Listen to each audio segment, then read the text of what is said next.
Hello and welcome to YouTube channel mystic concepts. तो जैसा कि आपने पहले वीडियो देखा होगा इंट्रोडक्शन टू मैकेनिकल इंजीनियरिंग, वहाँ पे मैंने डिस्कस किया था कि हम लोग कैसे प्रोसीड करेंगे आगे की ओर। तो आज हम फ्लूइड मैकेनिक्स से स्टार्ट करेंगे, हमारा फर्स्ट चैप्टर होगा। और इस फ्लूइड मैकेनिक्स के अंदर में हमारा फर्स्ट टॉपिक है फ्लूइड प्रॉपर्टीज़।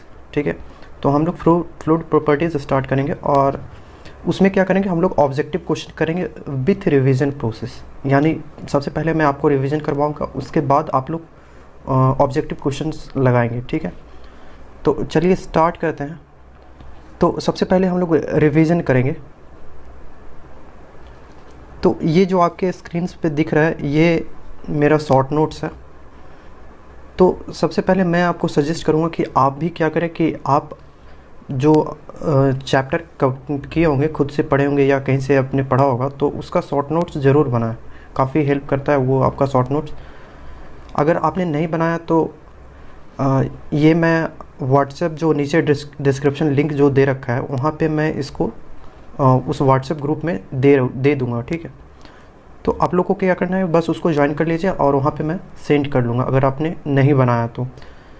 ठीक है, तो चलिए इसके थ्रू हम लोग रिवीजन करेंगे, क्योंकि जो भी आपका ऑब्जेक्टिव क्वेश्चन होता है वो तो या तो रिजल्ट बेस्ड होता है या जो आपका फॉर्मूला बेस्ड होते हैं। जो ऑब्जेक्टिव एग्ज़ाम्स होते हैं आपको कॉन्सेप्ट्स भी कुछ पता होना चाहिए। ठीक है, तो चलिए रिवाइज करते हैं।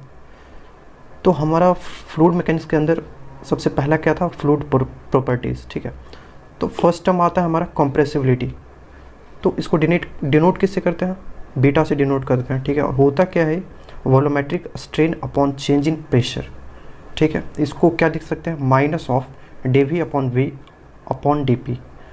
ठीक है, अब आता है कि बीटा के वैल्यू इंक्रीज़ या डिक्रीज़ करे तो क्या इफेक्ट पड़ेगा। तो बीटा का जो वैल्यू है अगर आप जितना ज़्यादा रखेंगे तो उतना क्या हो जाएगा, हमारा जो फ्लूइड होगा वो कंप्रेसिबल हो जाता है।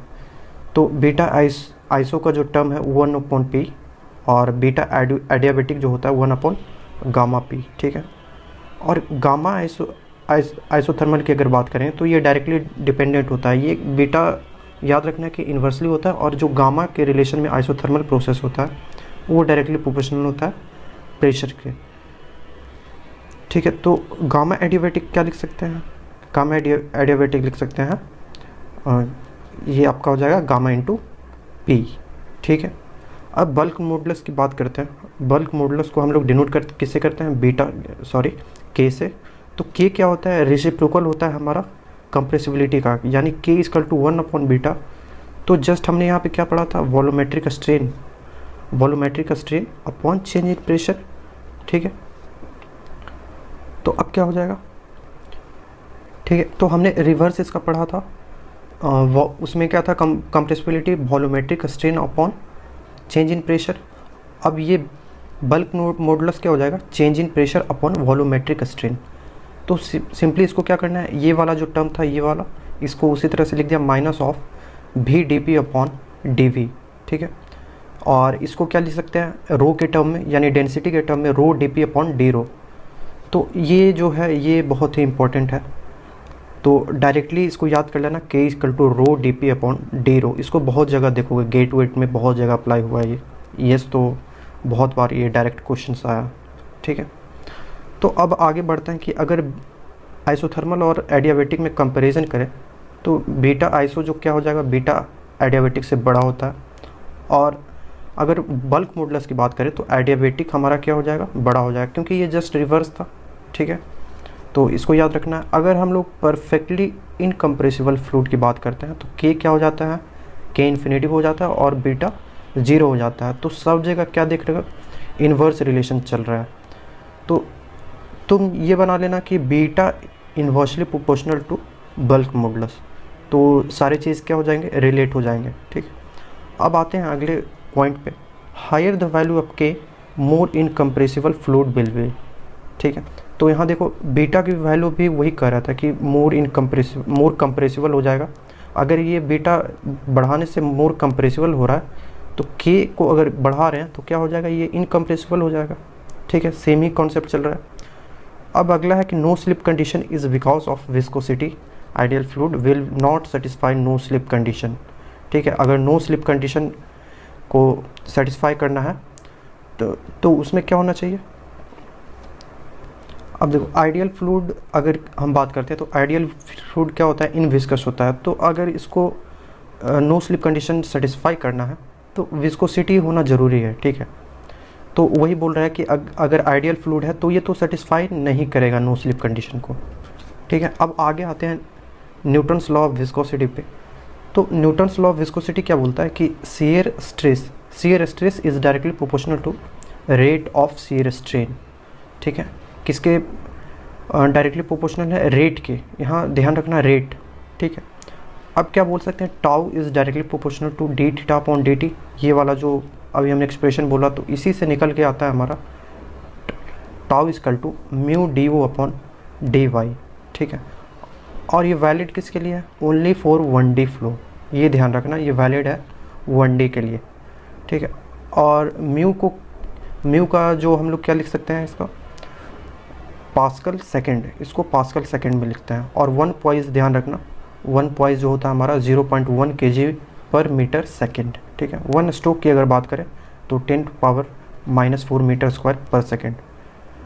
डायनेमिक विस्कोसिटी की बात करते हैं तो ये होता है म्यू से डिनोट करते हैं। तो tau equal to mu d u upon d y पढ़ा था, उसी से म्यू को तुम क्या लिखते हैं, tau upon d u upon d y, ठीक है। जो प्लेट्स वगैरह का जो भी क्वेश्चन आता है इसी फॉर्मूला के थ्रू हम लोग वहाँ पे निकालना रहता है, पॉइजन रेशियो या जो भी, वहाँ से ये निकालते हैं, ठीक है। और काइनेमेटिक विस्कोसिटी की न्यू बोले तो न्यू क्या हो जाएगा, म्यू अपॉन, तो काइनेमेटिक विस्कोसिटी हो गया हमारा nu equal to mu upon rho, और इसको क्या लिखते हैं, m²/s, ठीक है। अब आते हैं linearization of Newton's law of viscosity. तो तुम्हें क्या करना है, आप अप्रोक्सीमेट करते हैं तो उसी को बोलते हैं लिनियराइजेशन, ठीक है। तो if h is very small, h को तुमने बहुत स्मॉल कर दिया तो तुम क्या मान सकते हो कि वो प्रोफाइल क्या है, लीनियर प्रोफाइल है, ठीक है। वो प्रोफाइल लीनियर प्रोफाइल है। तो उसका रिलेशन निकल के आता है क्या, टाउ इक्वल टू हो जाता है म्यू v अपॉन h। तो ये क्या बना दिया तुमने, इंडिपेंडेंट ऑफ y, यानी जो वो डिस्टेंस था उसको हमने नेगलेक्ट कर दिया, ठीक है। तो यहाँ पे बाउंड्री कंडीशन क्या लग रहा था, ये देखो यहाँ से समझ पाओगे। तो ये वाली हाइट h है, ठीक है। अगर y इक्वल टू 0 पे देखते हैं तो u इक्वल टू क्या हो जाएगा, यानी y डिस्टेंस ही 0 तो ये क्या हो जाएगा, 0 हो जाएगा हमारा जो वेलोसिटी होगा। अगर y इक्वल टू h की बात करते हैं तो h पे अब देखो y equal to 0 u equal to 0 लिखने का मतलब क्या हुआ कि ये वाला एकदम सरफेस पे आ गया। तो सरफेस पे हम लोग क्या मानते हैं, नो स्लिप कंडीशन है। तो ये क्या होता है, एक फ्लूइड रहता है ये सरफेस पे और उस पर क्या होता है, बैलेंस हो जाता है, मतलब वो वहाँ से नहीं जा सकता है, हिल मतलब फिट हो जाता है उस सरफेस पे। तो वहाँ पे वेलोसिटी भी 0 हो जाएगा। लेकिन जब तुम हाइट पे जाओगे h हाइट पे तो वो क्या हो जाएगा, कुछ वेलोसिटी गेन हो जाएगा, यानी u equal to v gain कर लिया, ठीक है। अब फ्लूइड की बात करेंगे, टाइप्स ऑफ फ्लूइड की। तो टाइप्स ऑफ फ्लूइड की अगर बात करते हैं तो डायलेटेंट फ्लूइड आता है। तो डायलेटेंट फ्लूइड में हम लोग क्या लेते हैं, b इक्वल टू 0 और n ग्रेटर देन 1। इसका एग्जांपल क्या हो गया, sugar solution in water, quick sand, ठीक है। अब स्यूडो प्लास्टिक की बात करते हैं, स्यूडो प्लास्टिक फ्लूइड, तो b इक्वल टू 0 होता है और n लेस देन 1 होता है। जैसे ह्यूमन ब्लड हो गया, मिल्क हो गया, ये क्या हो जाएगा, मिल्क क्या चीज़ का एग्जांपल है, ये स्यूडो प्लास्टिक फ्लूइड का एग्जांपल हो गया तुम्हारा। अब आते हैं आइडियल फ्लूइड, जिसको बिंगम प्लास्टिक फ्लूइड भी बोलते हैं। तो यहाँ पे क्या होता है, b नॉट इक्वल टू 0 और n जो होता है 1 के इक्वल होता है, ठीक है। जैसे टूथपेस्ट बोल सकते हैं। तो इस पर क्या होता है, जैसे कुछ तुमको स्ट्रेस लगाना पड़ेगा इसको निकालने के लिए, ठीक है। अब जैसे यहाँ पे क्या था, b इक्वल टू 0 क्यों हो गया, क्योंकि यहाँ पे तुम्हें स्ट्रेस अप्लाई नहीं करना पड़ा। और ये टूथपेस्ट में क्या है कि थोड़ा सा तुम्हें पुश देना होता है, यानी थोड़ा सा स्ट्रेस लगता है इस पर, क्रीम्स में, जेल्स में। तो ये क्या हो गया, बिंगम प्लास्टिक फ्लूइड हो गया, ठीक है। अब आते हैं थिक्सोट्रोपिक पे। तो थिक्सोट्रोपिक होता है n लेस देन 1 और रियोपेक्टिक क्या होता है, n ग्रेटर देन 1, ठीक है। तो ये याद रखना है कि जो n का वैल्यू है, ये पॉलीट्रोपिक इंडेक्स जिसको बोलते हैं, उसको याद रखना कि ग्रेटर देन 1 हुआ तो रियोपेक्टिक और लेस देन 1 हुआ तो थिक्सोट्रोपिक, ठीक है। अब कुछ और बचा है, इसको देख लेते हैं हम। जैसे हमने टाइप्स ऑफ फ्लूइड पढ़ा, तो उस पर जो ग्राफ बनता है हमारा, ये tau versus d o upon d y यानी स्ट्रेस, और ये क्या है, रेट ऑफ शियर स्ट्रेन, ठीक है। ये तो टाउ इक्वल टू, ये तुम्हारा नॉर्मलाइज्ड फॉर्म है, tau equal to a d upon d y to the power n plus b, ये तुम्हारा नॉर्मलाइज्ड फॉर्म हो जाता है जो इक्वेशंस होता है, ठीक है। ए क्या है, फ्लो कंसिस्टेंसी इंडेक्स, n क्या है, फ्लो बिहेवियर इंडेक्स, ठीक है, और b क्या है, यील्ड स्ट्रेस, यानी जो स्ट्रेस का वैल्यू आ रहा था b से डिनोट कर रहे थे। n तुम्हारा क्या था, फ्लो बिहेवियर इंडेक्स। तो ये जो ग्राफ बना है किसके बीच बना है, टाउ और d u upon d y के बीच में बना है, ठीक है। तो हमें ये वाला ग्राफ देख लेना है एक बार। तो देखो, सबसे ये जो लोअर वाला पोर्शन है, ये डायलेटेंट फ्लूइड हुआ, न्यूटोनियन फ्लूइड हो गया, और स्यूडोप्लास्टिक, फिर रियोपेक्टिक और आइडियल प्लास्टिक और थिक्सोट्रोपिक। ये ग्राफ बहुत इंपॉर्टेंट है, ये ग्राफ को अच्छे से देख लेना है, ठीक है।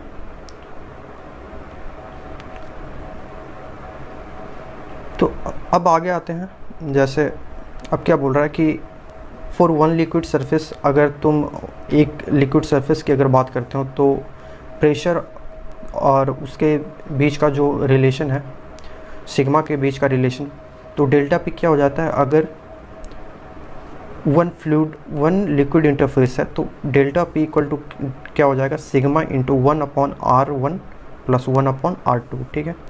अगर टू लिक्विड सरफेस है तो सिंपली हमें क्या होता है, 2 सिग्मा मिल जाता है, ठीक है। तो दोनों तरफ वो सिग्मा एक्ट करेगा, ठीक है, एक तो इनर और आउटर फेस दोनों से, ठीक है।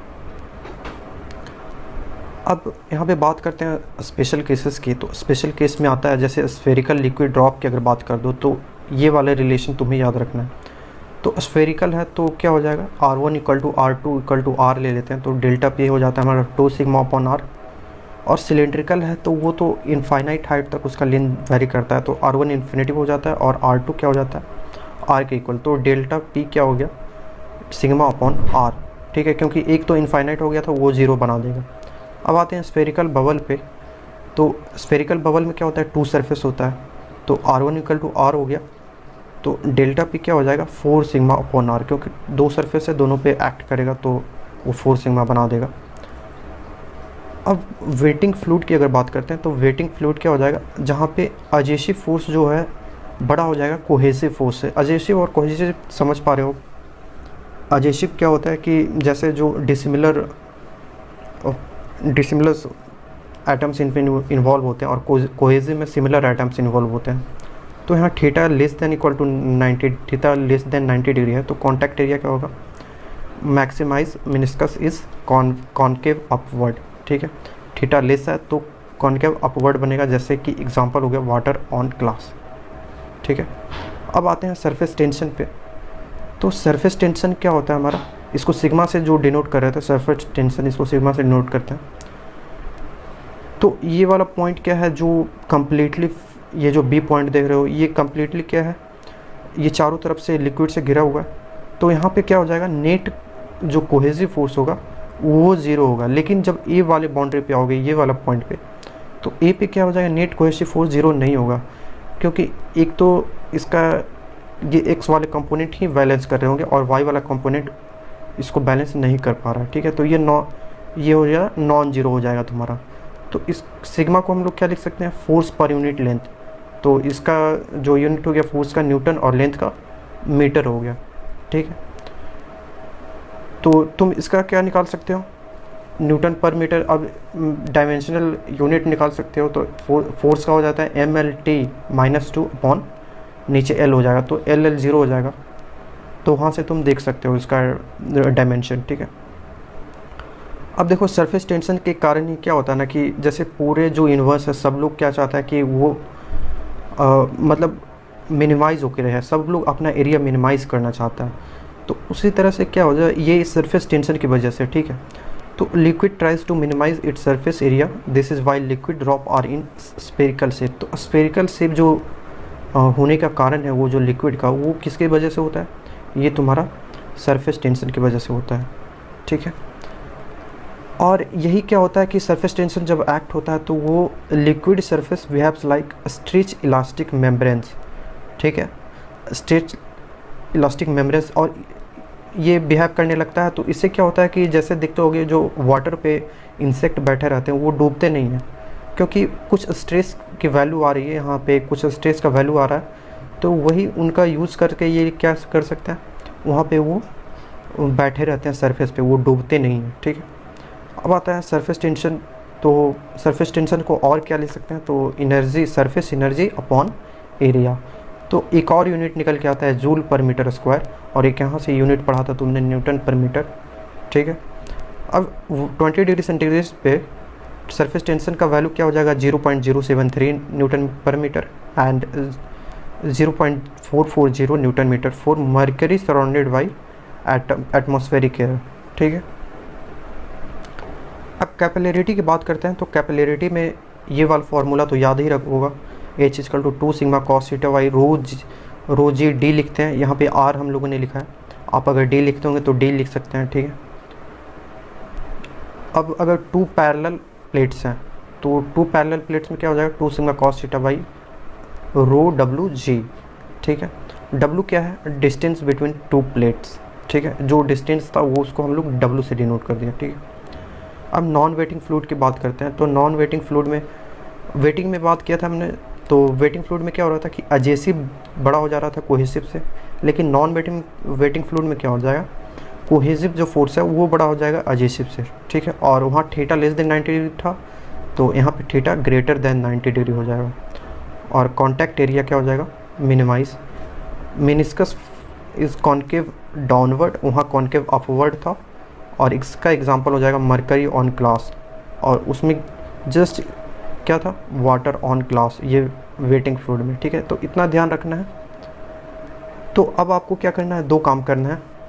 सबसे पहले चैनल को सब्सक्राइब कर लेना, और दूसरा कि आपको व्हाट्सएप ग्रुप जो नीचे डिस्क्रिप्शन लिंक दे रखा है उसको ज्वाइन करना है। अगर कोई आपको डाउट्स आ रहा है तो आप मेरे नंबर, पर्टिकुलर नंबर पे मैसेज कर सकते हैं या ईमेल कर सकते हैं, ठीक है। आप लोग चैनल को सब्सक्राइब ज़रूर करिए। तो अब हम लोग क्या ऑब्जेक्टिव क्वेश्चंस पे आते हैं। तो देखो ऑब्जेक्टिव क्वेश्चंस करने का तरीका क्या होगा कि जैसे मैं क्वेश्चंस को एक बार पढ़ूंगा तो आपको 5 सेकंड का टाइम मिलेगा, तो उस बीच में आपको सोचेंगे उस क्वेश्चंस को। अगर मैं आंसर बताता रहूँगा तो वो कोई काम का नहीं रहेगा। तो आप लोग क्या करेंगे, आप लोग इस क्वेश्चंस को मैं पढ़ूंगा, आप लोग उस पर टाइम लेके सॉल्व करेंगे, ठीक है। तो फर्स्ट क्वेश्चन हमारा है mass density of liquid rho is given by, यानी आपको डेंसिटी के बारे में बताना है, डेंसिटी किसके बराबर होगा।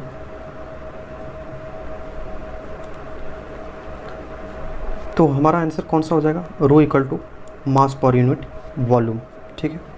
अगला क्वेश्चन है the bulk modulus of elasticity, the bulk modulus of elasticity, ये डिपेंड बताना है, किस पे डिपेंड करता है, इंक्रीज़ होता है।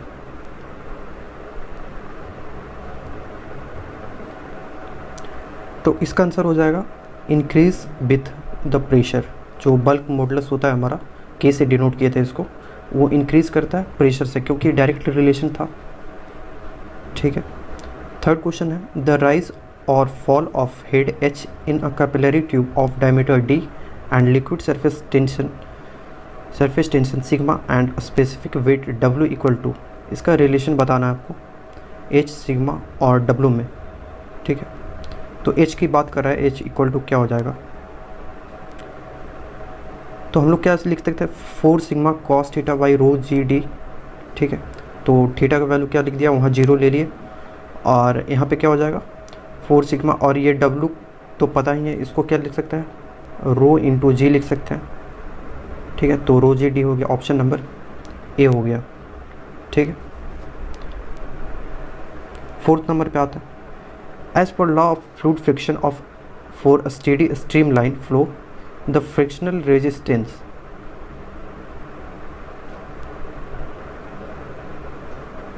तो इसका क्या आंसर हो जाएगा, does not depend upon pressure, pressure पे डिपेंड नहीं करता है जो स्टेडी स्ट्रीम लाइन फ्लो होगा, ठीक है। 5th क्वेश्चन है an ideal flow of any fluid must satisfy, अगर किसी फ्लो को आइडियल होना है तो उसको क्या सेटिस्फाई करना पड़ेगा, तो इसको मस्ट सेटिस्फाई करना पड़ेगा कंटिन्यूटी इक्वेशन को। ठीक है, नेक्स्ट क्वेश्चन हमारा है the flow which neglects changes in a transverse direction is known as, तो वो क्या हो जाएगा, वन डायमेंशनल फ्लो। ठीक है, नेक्स्ट क्वेश्चन हमारा है the property of a fluid which enables it to resistance tensile stress is known as, तो इसका आंसर हो जाएगा क्या, cohesion. Kinematic viscosity is equal to, kinematic viscosity के बारे में बताना है, तो इसको क्या लिख सकते हैं, म्यू अपॉन रो। ठीक है, अभी मैंने रिवाइज कराया था, तो इसका आंसर हो गया ए, डायनेमिक विस्कोसिटी अपॉन डेंसिटी। ठीक है, बराबर क्या था, ये न्यू था। ठीक है, अब नेक्स्ट क्वेश्चन है, अब देखो मैंने बोला था कि बहुत इंपॉर्टेंट है, ये डायरेक्ट आता है। Which one of the following is the work modulus के ऑफ लिक्विड, के इक्वल टू क्या बताया था, रो डी पी अपॉन डी रो। ठीक है, ये याद होगा तुम्हें, तो ऑप्शन क्या हो गया, ऑप्शन नंबर डी हो गया। ठीक है, अब नेक्स्ट क्वेश्चन पे आते हैं। Pseudo plastic substance are non Newtonian fluids for विच,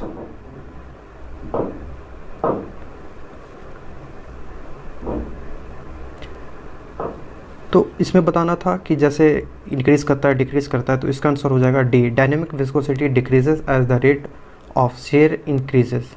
जब शेयर बढ़ता है तो डायनेमिक विस्कोसिटी क्या होता है, डिक्रीज करता है। ठीक है, अब नेक्स्ट पे आता है, तो ये हमारा रहा next question 11 number. An ideal fluid, ideal fluid के बारे में बताना है आपको।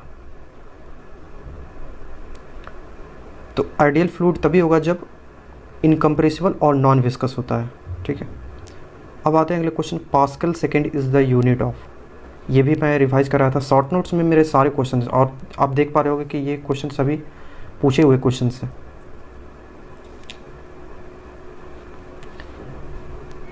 तो देखो मैं प्रीवियस ईयर क्वेश्चन ले रहा हूँ एसएससी का, क्योंकि ये क्या होता है कि ये कॉपी करते हैं ईएस को, गेट को, डायरेक्ट क्वेश्चंस ये पुट करते हैं, तो बेटर रहेगा कि तुम लोग इसके सारे क्वेश्चंस लगा लो इस यहाँ पे। तो पास्कल सेकेंड्स का यूनिट पता चला, ये किसका होता है, डायनेमिक विस्कोसिटी का। ठीक है, अब आते हैं 13 पे। When a fluid is in motion the pressure at a point is same in all direction then the fluid is, मतलब सभी जगह सेम होना चाहिए जो तुम्हारा प्रेशर होगा उस पॉइंट पे, तो उसको क्या बोलेंगे, तो उसको बोलेंगे आइडियल फ्लूइड।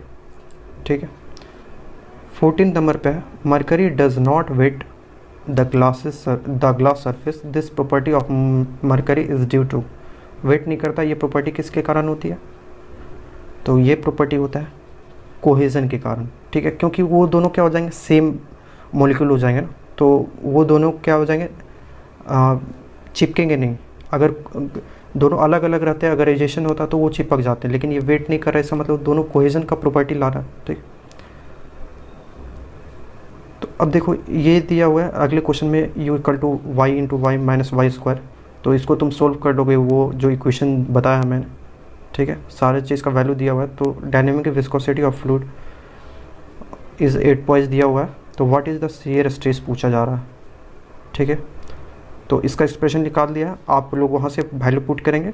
ठीक है, तो इसका आंसर आ जाएगा 0.56। ठीक है, नेक्स्ट क्वेश्चन है a hydrometer is use to determine, hydrometer किसके लिए यूज़ होता है, तो हाइड्रोमीटर यूज़ होता है हमारा स्पेसिफिक ग्रेविटी ऑफ लिक्विड्स के लिए। ठीक है, अब अगला क्वेश्चन है pressure intensity inside the water droplets is, मतलब किसके अंदर निकालना है, वाटर ड्रॉपलेट्स के अंदर। ठीक है, तो ड्रॉप बोला, तो ड्रॉप में यार याद करना कि 2 सरफेस होता है, तो क्या बना देगा 1/2 सिग्मा प्लस 1/2 सिग्मा, तो 4 सिग्मा बना देगा ये, तो 4 सिग्मा अपॉन डी हो गया। ठीक है, तो नेक्स्ट क्वेश्चन हमारा होगा question number 18। 1 stroke is equal to, stroke के बारे में बताना है, ये भी मैंने वहाँ पे लिख दिया था, तुम्हारा डायमेंशन यूनिट। तो ये कितना हो जाएगा, सेंटीमीटर स्क्वायर पर सेकेंड, ये तुम्हारा होता है स्ट्रोक। ठीक है, अगला क्वेश्चन है सरफेस टेंशन का डायमेंशन बताना है। ये देखो जो अभी मैं रिवाइज करा है सारे वही क्वेश्चन आएंगे तुम्हारे पास, और ये डायरेक्ट पूछे जाते हैं। ठीक है, तो वहाँ पे मैंने बताया था सिग्मा इक्वल टू क्या होता है, फोर्स पर यूनिट लेंथ, तो इसको लिख देते हैं न्यूटन पर मीटर। तो यहाँ से लिख सकते हो ml/t-2 अपॉन लेंथ का क्या हो जाएगा, लेंथ का हो जाएगा l, तो l कट गया तो m/t-2 हो जाएगा। ठीक है, तो m/t-2 क्या हो रहा है, p। अब है next question, to prevent oscillation of the meniscus the length of the connecting tube should be. ठीक है, तो लेंथ क्या होना चाहिए, उसका स्मॉल होना चाहिए। ठीक है, नेक्स्ट है the expression for the capillary rise is given by when sigma is surface tension, theta angle of contact and rho क्या है, डेंसिटी है। तो ये भी फॉर्मूला उस नोट से ही है, तो ये हो जाएगा 4 sigma cos theta by rho g t. ठीक है, नेक्स्ट है what torque in newton metre required to give 3 meter cube per second of a water a moment of momentum so that it has a tangential velocity of 3 meter per second at a distance of 1.8 meter from the axis। ठीक है, तो ये भी तुम्हारा formula based है, उससे करोगे। यहाँ पे दे दिया, यहाँ डी यू की वैल्यू दी हुई है 3 मीटर पर सेकेंड और डिस्टेंस भी दिया हुआ है, यानी d u by d y हो जाएगा। ठीक है, और टॉर्क तुम्हें निकालना है, तो इसका आंसर क्या हो जाएगा, इसका आंसर कैलकुलेट करोगे तो 16200 आ जाएगा। देखो जो भी दिक्कत आ रहा है तुम उस क्वेश्चन को व्हाट्सअप कर देना कि सर ये इसमें दिक्कत आ रहा है, तो मैं उसको सोल्व करके भेज दूंगा। ठीक है, अगला क्वेश्चन है वन पॉइस इक्विवेलेंट टू, बताना है किसके बराबर हो जाएगा ये, तो ये हो जाएगा ग्राम पर सेंटीमीटर सेकेंड के इक्वल होता है 1 पॉइस। ठीक है, नेक्स्ट क्वेश्चन है the rate of change of moment of momentum represent, moment of momentum निकालना है, तो वो क्या डिनोट करता है, अभी देखे हो तुम यहाँ पे, ये देखो यहाँ टॉर्क के बारे में बोला हुआ था, टॉर्क इन न्यूटन मीटर, और हाँ पूछा क्या जा रहा है, मोमेंट ऑफ मोमेंटम, यही टर्म था इस क्वेश्चन से पता चला कि यानी ये टॉर्क को इंडिकेट कर रहा है, torque applied by the fluid. ठीक है, नेक्स्ट क्वेश्चन पे आता है, तो अभी जो हम लोगों ने ग्राफ देखा था टाउ और d u by d y, उसी पे बताना है कि ये ग्राफ किस पे डिनोट कर रहा है। With in the given figure for the ideal fluid the curve is, ideal fluid के बारे में बताना है वो कौन सा कर्व होगा। तो आइडियल फ्लूइड हमारा होता है ए नंबर, उस पर जाके देखोगे तो यहाँ पे मैंने लिखा था आइडियल फ्लूइड, और ये वाला तुम्हारा था आइडियल फ्लूइड के लिए, और ये तुम्हारा रिजिड के लिए था। ठीक है, वो ग्राफ को चेक करना जाके। ठीक है, अब नेक्स्ट है a fluid is said to be ideal if it is, ये तो रिपीटेड क्वेश्चन आ गया, अब देखो रिपीटेड हो रहा है, ये 18 वाले क्वेश्चन पहले से रिपीट होते रहते हैं, तो इसलिए मैं दिखा रहा था कि तुम्हें जो लेटेस्ट क्वेश्चन है उसी को ज़्यादा फोकस करना है। ठीक है, तो ये क्या हो जाएगा, इन विस्कस और इनकम्प्रेसिबल दोनों होना चाहिए फ्लूइड को अगर आइडियल होना था। नेक्स्ट क्वेश्चन है dash will exhibit visco elastic behaviour, यानी विस्कस भी होना चाहिए और इलास्टिक भी होना चाहिए, इस विस्को इलास्टिक का मतलब ये हुआ। ठीक है, तो वो कौन शो करता है, तो वो शो करता है ऑर्गेनिक पॉलीमर्स। देखो ये सब क्वेश्चन यूनिक है, तो तुम्हें क्या करना है, सिंपली रट जाना है, इसको ज़्यादा ध्यान नहीं देना है। ठीक है, इसको एक बार देख लेना बस। नेक्स्ट क्वेश्चन पे आते हैं, अब ये तुम्हें time rate of shear strain दिया हुआ है और शियर स्ट्रेस दिया हुआ है। ठीक है, तो अब बताना है कि इस फ्लूइड को कैसे क्लासिफाइड कर सकते हैं। ठीक है, तो वो तो तुम्हें रेट से पता करना पड़ेगा। तो ये क्या हो जाएगा, ये हो जाएगा डायलेटेंट फ्लूइड। तो डायलेटेंट फ्लूइड के लिए हमने क्या देखा था, एन का जो बिहेवियर था जो तुम्हारा उस पर चेक करना है, तो एन डायलेटेंट होता है एन ग्रेटर देन 1। ठीक है, अब नेक्स्ट क्वेश्चन है the kinematic viscosity zeta is given by the relation, zeta के बारे में बताना है, काइनेमेटिक विस्कोसिटी। ठीक है, तो जीटा के रिलेशन होता है ईटा अपॉन रो, ठीक है। यानी म्यू अपॉन जो रो लिखो इसको ये लोग अलग से डिनोट कर दिया है। वहाँ पे लिखते थे ना, तो मैं न्यू इक्वल टू क्या लिख सकते हैं, म्यू अपॉन रो, वही चीज़ लिखा हुआ है, बस इसका नोटेशन चेंज कर दिया इन्होंने, ठीक है। अब नेक्स्ट है the capillary rise of water in the glass tube is given by. Glass tube में जो तुम्हारा कैपिलरी राइज होगा उसको बताना है रिलेशन, ठीक है। तो ये तुम्हारा क्या हो जाएगा, 4 सिग्मा बाई ओमेगा डी, ठीक है। तो वही ओमेगा को वहाँ पे रो जी लिख सकते हैं, रो जी डी हो जाएगा, सेम वही चल रहा है, ठीक है। नेक्स्ट पे आते हैं, तो the ratio of the specific weight of the liquid to the specific weight of a standard fluid. क्या बोल रहे, specific weight of the liquid to the specific weight of a standard fluid. तो उसको, इस टर्म को क्या बोलेंगे, तो इस टर्म को बोलते हैं स्पेसिफिक ग्रेविटी, ठीक है। नेक्स्ट क्वेश्चन है, free surface of a liquid behaves like a sheet and tends to contract to smallest possible area due to the, देखो ये बता चुका हूँ मैं, तो इसका आंसर क्या हो जाएगा, फोर्स ऑफ कोहेजन, ठीक है। कोहेजन के कारण क्या होता है, वो स्मॉलेस्ट एरिया को अचीव करना चाहते हैं वो लोग, ठीक है। The vapour pressure over the concave surface, vapour pressure के बारे में बताना है कि क्या होगा। कनकेव प्रेशर पे 0 होता है, इक्वल होता है, ग्रेटर देन होता है, लेस देन होता है। तो ये होता है तुम्हारा less than the vapour pressure over the plane surface. Next question है, द राइज और fall of head h in a capillary tube of a diameter d and liquid surface tension sigma and specific weight डब्ल्यू is equal to, तो इसको क्या लिख सकते हैं, तो 4 sigma cos theta by rho g d, ये तो हमेशा चल ही रहा है, तो वहाँ पे थीटा को क्या 0 ले लेते हैं, तो वहाँ पे 4 सिग्मा बाई डब्ल्यू डी, और डब्ल्यू को लिखते हैं रो जी, ये याद रखना, ठीक है। अगला क्वेश्चन है, the stress strain relation of the Newtonian fluid is, जो हमारा स्ट्रेस स्ट्रेन रिलेशन होता है वो कैसा होता है, तो वो होता है हमारा लीनियर, ठीक है। अब आते हैं नेक्स्ट पे,